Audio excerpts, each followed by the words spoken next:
बंत block अंतर्गत सेंडतीरा पंचायतर फूलगड़िया छक निकटस्थ market building रे श्री गणेश कंप्यूटर इन्स्टिट्यूट रे सरस्वती पूजा धूमधाम रे पालित हो जाइछि।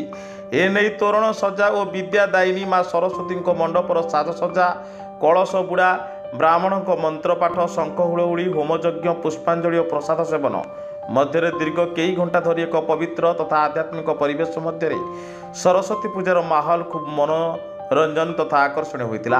स्थानीय पूजक अविनाश पाड़ी यथारीति पूजा अर्चना करथिबा बेले एही इन्स्टिट्यूट मुख्य उपदेष्टा सावित्री बारिक, परिचालक सत्यव्रत बारिक, अन्यतम उपदेष्टा दीपक कुमार विश्वाल, शिक्षक प्रभात बारिक प्रमुख उपस्थित थिबा बेले विश्वेश्वर, अभिजित, श्रद्धांजलि, शुभंकर, दीपांजलि, शुभंकर, ज्योतिश्री, लिपिका, सूर्यकांत और विजय प्रमुख यह पूजा पालन में प्रमुख भूमिका नहीं। अनुरूप भाव में कृष्णा, कावेरी, स्वाधीन, रश्मिरंजन, मोनालिसा, चित्तरंजन और पूजारिणी प्रमुख इन्स्टिट्यूटर समस्त छात्र छात्री समेत आंचलिक लोक मैंने उपस्थित रही पूजा पालन पूर्वक माँ सरस्वती आशीर्वाद भिक्षा करने सहित प्रसाद सेवन करते। शांति श्रृंखला और एक शैक्षिक परिवेश मध्य पूजा पालित हो जाइछि। भद्रकରୁ ब्यूरो चीफ दिलीप खुंटिया को रिपोर्ट, साई सत्य न्यूज।